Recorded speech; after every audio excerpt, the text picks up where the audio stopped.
Coming in at number 5, Possessed Barbie. When we think of Barbies, we think of some of our first toys, the ones we would spend hours with in our rooms creating stories and making them make out. Come on, we all did it, wasn't just me. Anyway, for the most part, Barbies are designed the same, designed to be beautiful with unrealistic body shapes. However, they are not made to look like Chucky. There is quite literally nothing scary about a Barbie unless you had a younger sibling who cut all the hair off, which often happened, and if you did have that, I'm really sorry. That was until this video surfaced, which showed a young girl playing with 2 Barbie dolls on her bed. She seems to be having the best time. That is until a male voice calls out to her, and when she responds, one of the dolls in her hands very quickly turns its head to look at her. The girl is clearly petrified and throws the dolls before falling backwards. I mean, just take a look. The entire thing is distressing. Vai comer sua língua. Sora, vem comer! Tá bom!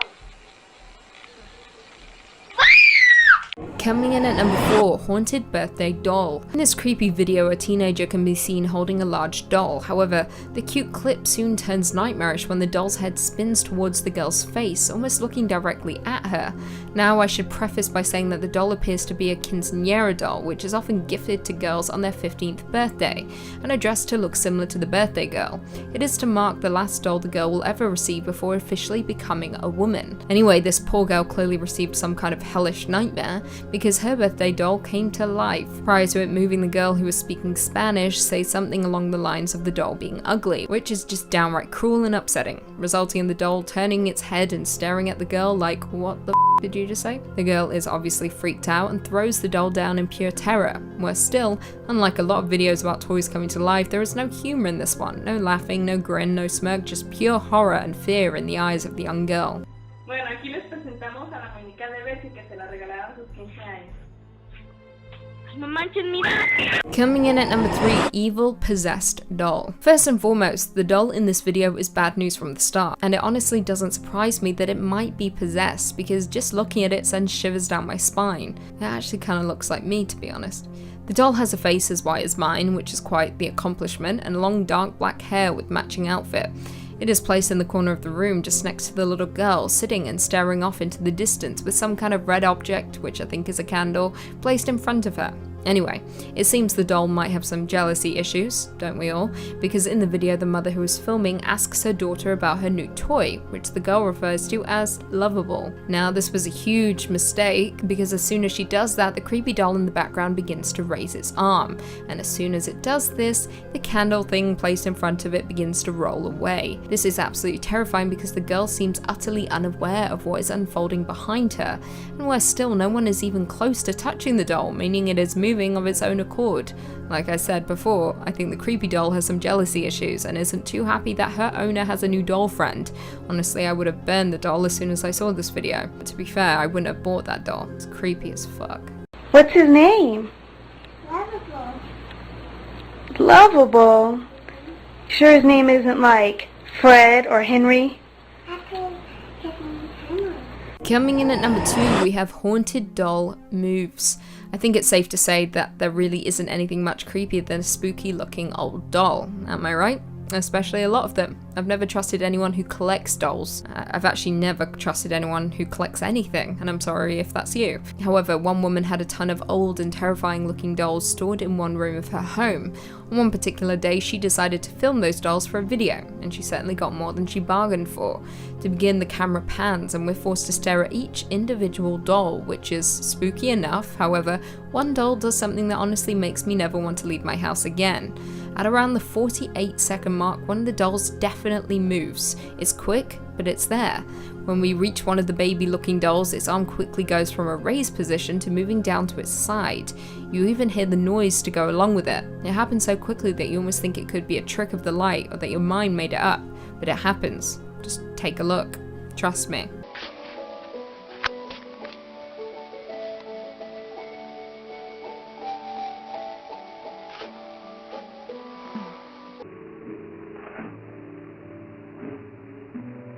And finally, coming in at number 1, we have Haunted Puppet. One creepy puppet who was said to have choked its former owner was filmed back in 2015 moving inside a sealed glass container in the dead of night. Yep, that's right. The puppet was caught freely moving on its own accord. Paranormal investigator Jane Harris recorded the puppet every night for almost 3 months, after its previous owner claimed it tried to choke him to death. However, what she discovered after reviewing the footage was absolutely terrifying. Night vision footage shows the puppets operating across, slowly moving upright before crashing into the sealed box glass panes. Jane went on to state, I quote, "I've never had anything as exciting as this. I've caught pictures of mists, orbs, and shadows, but nothing as physical as this video evidence. Normally you expect to see an orb or a shadow, but as soon as I saw a bit of movement and a glint from the metal hooks, it made me jump and I knew we'd recorded something important." She went on to state that, "We've always kept the puppet in a sealed, blessed cabinet, as it's a safe zone. It also means we can keep our experiments as controlled as possible. The cabinet has no doors, so you would have to physically lift all 4 sides and the base off to move it. There are not any holes or space for anything to sneak in there." The footage has convinced her that there could be, in fact, a spirit associated with the puppet.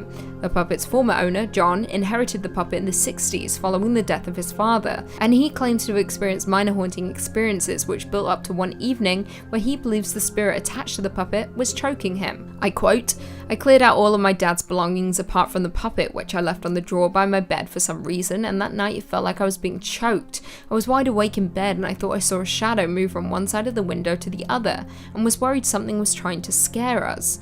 Then, without warning, my throat suddenly went really tight. I've never had anyone's hands around my throat before, so it was really scary. While I was choking, I tried to wake my wife, and when she came around, I remember looking straight at the puppet sitting on the drawers near our bed and realizing it was him." That's absolutely terrifying.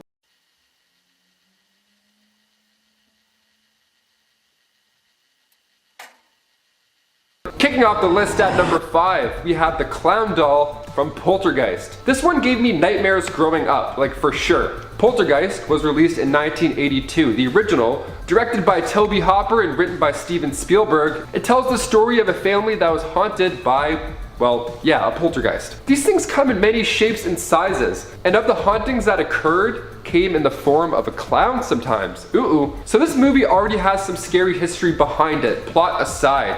Like the fact that they used real bones instead of fake ones for filming, and then the fact that the cast and crew members had actually died in real life. So the son Robbie has a clown toy, which is just what we all grew up with. Now, horror movie or not, I would never have this near me or my children. That's just a fact, especially one that looks like this.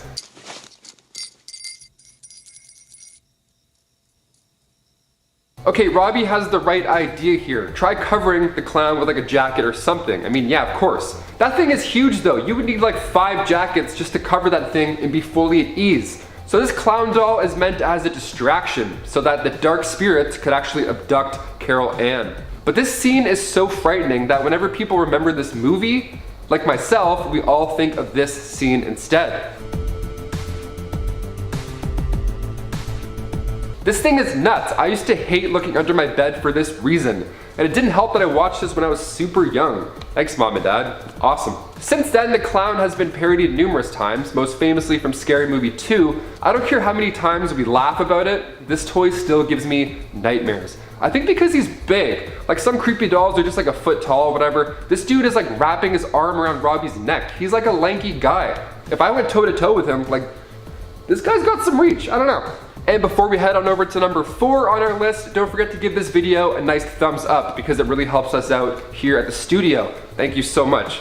Okay, back to some awful toys. Number 4, Chucky. Making his debut back in Child's Play in 1988, Chucky is one of the most popular horror movie antagonists ever, with 8 movies now about his horrible ways. We've all imagined being friends with our toys. Maybe if you grew up an only child, you would find yourself comforted by some of the stuffed animals. When Child's Play hit theaters, this comforting idea was shattered. Child's Play tells the dark tale of serial killer Charles Lee Ray, who was actually named after 3 different real-life murderers. Nice touch. He uses voodoo to transfer his soul into the popular child's doll, Chucky. So once he finds his new body, he realizes that he's immortal, and he has the strength of a full-grown adult. He also loves the new role. He likes killing a lot. It's really twisted.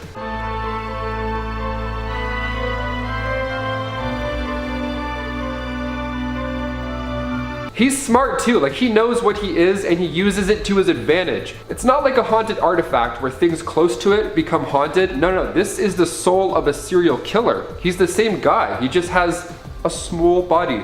Very small. A character like this is such a good call for horror movies, because everybody has the idea that their toys can talk at some point in their life. Like when Toy Story came out, I grilled my Beanie Babies, like hard too. I'm like, look, if you can talk, just tell me. I'm 7 years old, you can trust me with anything. I'm not gonna tell anybody. I would have told everybody. But what upped the slasher game was when the new Child's Play movie came out, where Chucky uses technology to help him take out his victims. So this is a character that is so human-like, you can just throw him in any decade and he'll still kill it. Pun intended. I feel like I can take him. I don't know. I got these long legs. That guy can try and get close, but I mean, I'm just gonna hoof this dude back in time. Like I said, yo, it's Tim season now. We got some Timberland boots. Good luck, dude. Good luck. The credits of the original Child's Play were supposed to include this creepy theme song about Chucky with the lyrics, "Chucky, Chucky, go away. You're too rowdy when you play." Awesome, with fun cheering in the background too for good measure. They decided to take it out because it was too over the top. I mean, the last thing we need is to be humming that on the bus subconsciously. No way am I letting that get stuck in my head. Not today. Number 3, Billy, Dead Silence. So before Aquaman and The Conjuring was released in theaters, director James Wan teamed up with horror writer Leigh Whannell to make Dead Silence. This film was released in 2007 and should have done a lot better with the ratings. Dead Silence packs all the punches you need for a solid horror movie. We got creepy dolls, we got angry ghosts, Donnie Wahlberg as a detective. Nice. Like, you can't go wrong here. It's fine. It's good fun all around. But in Dead Silence, we follow the life of a widow named Jamie Ashen who returns to his hometown, Ravens Fair, for the funeral of his late wife. His wife had received a creepy package containing a ventriloquist doll named Billy, nice, and was found murdered only minutes after, not nice. Okay, so at this point, I don't care who you are, if something like this happens in a town, guess what? Surprise, you're moving. Congrats on the decision. Wishing you great things in the future. Cheers. Get the f out of here. Now, obviously, Jamie is a prime suspect in the murder, so he decides to unravel this mystery while he's in Ravens Fair. And this is when things start to get a little bit weird. So back in the 1940s, local ventriloquist Mary Shaw was the talk of Ravens Fair. That wasn't until a young boy heckled her during her show and exposed her whole ventriloquist act. Nice, gotta love hecklers. Good one! Kidding, don't haunt me. Oh my god. The townsfolk didn't react too well to Mary being a fraud, so they hunted her down and cut out her tongue and left her for dead, instead of leaving a bad Yelp review. Okay. As if that wasn't alarming enough, the townsfolk buried her with her children, and by children I mean her disgustingly creepy dolls. And as time passes, Mary begins to seek revenge on all those who did her dirty, using the evil doll as help. To construct the perfect doll. Number 2, Billy, Saw. Hey, here we are, back to another Billy with another doll with Leigh Whannell. This is great. Can I just say the name Billy is done now? Like, I can't hear that name and not immediately get creeped out, you know? My dad's name is Bill, and that's already way too close to this classic evil doll name. Saw was released back in 2004, and what started off as a low-budget horror film is now one of the most popular franchises ever, with a new title, Spiral, on the way. So it's safe to say that something about watching people get tortured is working. But one of the main characters that stuck in our heads after we saw the first movie was Billy the Puppet. This Billy is scarier than the other Billies, I think. Maybe it's because our boy John Kramer used him as a vessel to relay these horrible messages. This was the initial thought when it came to the Saw franchise. Before all the sequels started pouring out, this doll was the scariest part, kind of. So when John Kramer and his wife Jill were expecting a baby, John went out and bought this small wooden puppet as a gift for the birth of their coming son, Gideon. Jill was hurt during a robbery, and unfortunately the child didn't make it. So John became very close to the doll. He was emotionally attached. This was one of the few memorabilia left from their unborn child. Now after that, he spent most of his time alone in the workshop, obviously extremely depressed, with the doll by his side, divorcing Jill along the way. So Jill and their lawyer, Art Blank, went to go visit John and see how he's doing in his workshop of sadness. And while there, Art accidentally knocks Billy off a table. We then see John pick up the doll and start to stroke its hair. It's super sad, but the design of the doll makes it super creepy. Billy was a super popular Halloween costume after these movies came out. I remember seeing tons of pranks where people would just roll up on a tricycle. You didn't even have to say anything. People were already afraid. They knew what was up. In a movie about torture and revenge, they did a pretty smart move by using this doll as a mascot. And it kind of ties into the plot in a smooth way. And then we see an updated version of this doll in 2017's Jigsaw. And finally at number 1, you guessed it, Annabelle. I saved our favorite for last because it's based off of a real life haunting. Annabelle scares the shit out of me. For real, Annabelle was released in 2014 and was directed by John Leonetti, and since then there have been connections to the Conjuring movies as they share one terrifying universe. Crafted from the minds of James Wan, of course. Annabelle the doll is actually the second antagonist in The Conjuring, so she's a pretty big deal.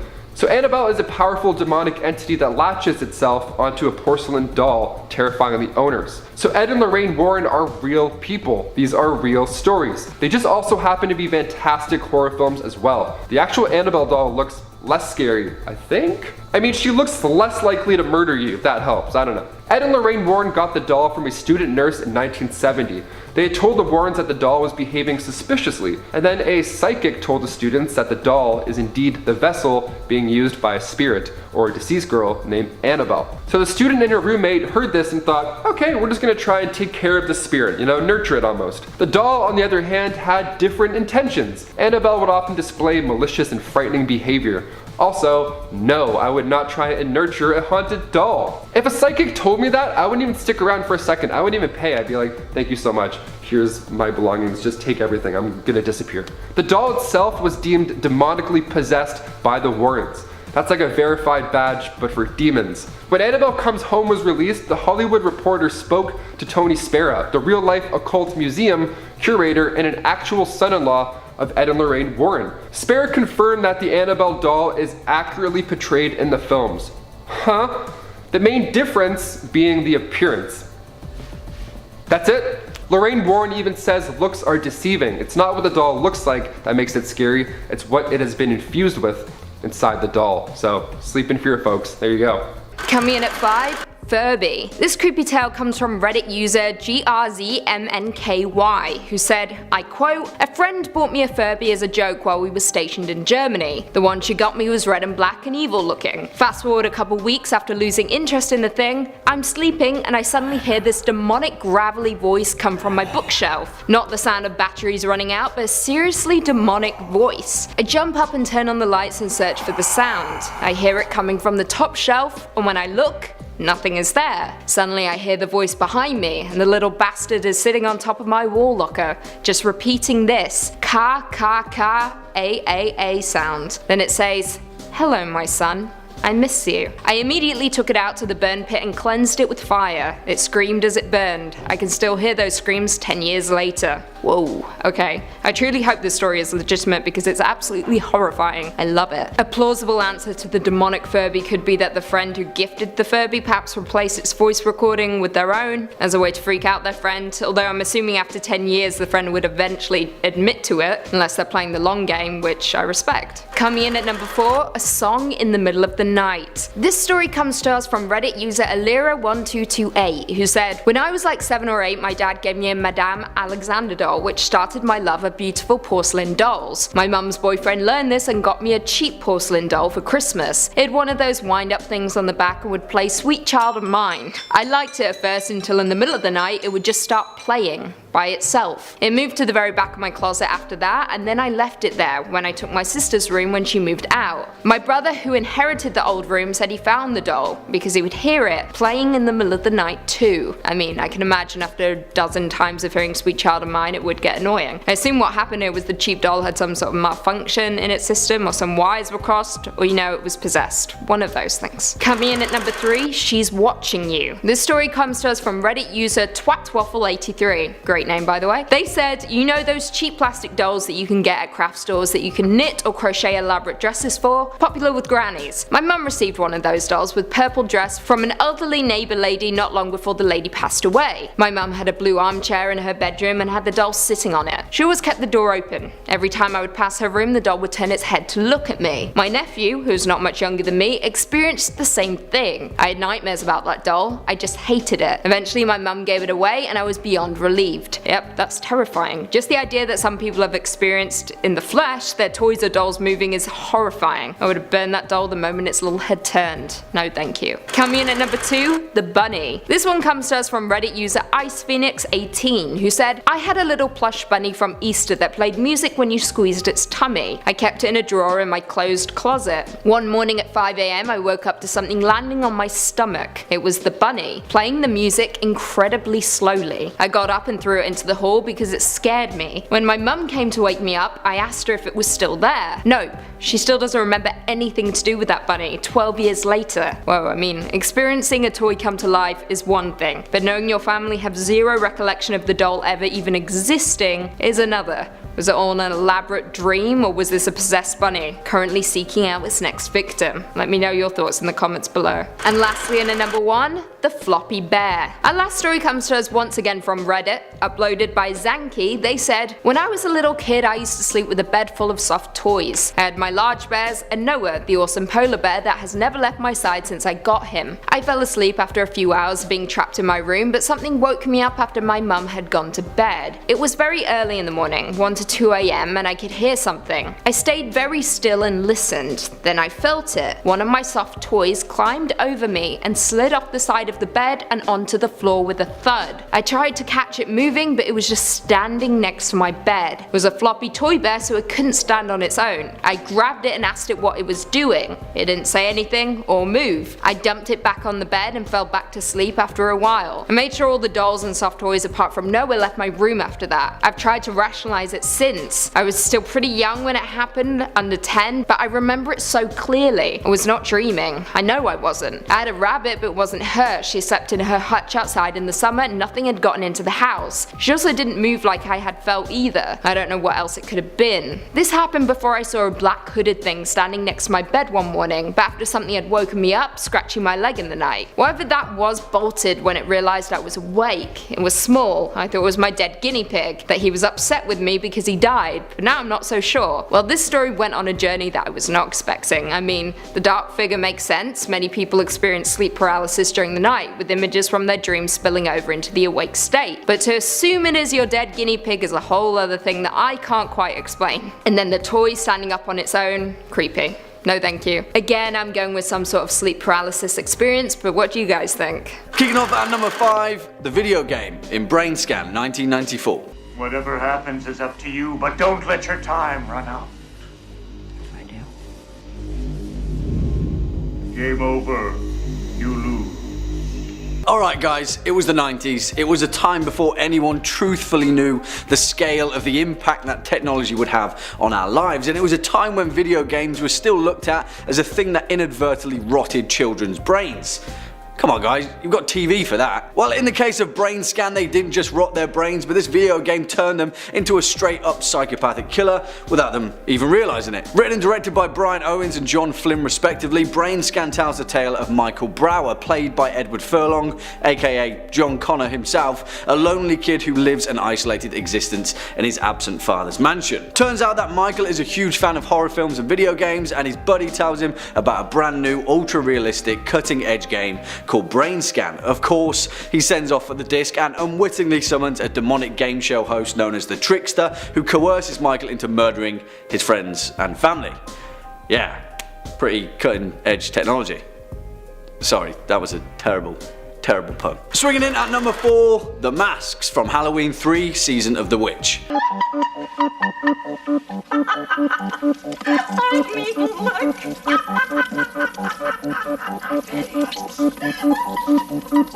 Yeah, kind of goes without saying really, a demonic children's novelty Halloween mask that when worn whilst watching a specific TV commercial on the night of Halloween, inadvertently sacrifices them in an ancient Celtic ritual, thus bringing about a resurrection of the ancient age of witchcraft. Yeah, the third installment of Halloween wasn't exactly the golden age of horror cinema, but it was interesting nonetheless. As the events of the film explain, Halloween 3's antagonistic business villain, a man known as Conal Cochran, runs the Silver Shamrock Novelties Company and produces a wildly popular series of latex jack-o'-lantern, witch and skeleton toy masks for Halloween, and he's also made a pretty penny whilst doing so. Turns out each of these masks contain a fragment of Stonehenge implanted in a microchip, and when activated by the commercial's flashing magic pumpkin, it causes the wearer's brains to melt and then unleashes a swarm of snakes and insects out of the victim's corpse that try and kill anybody nearby. Sorry, what? Next up at number 3, the Annabelle doll. Annabelle.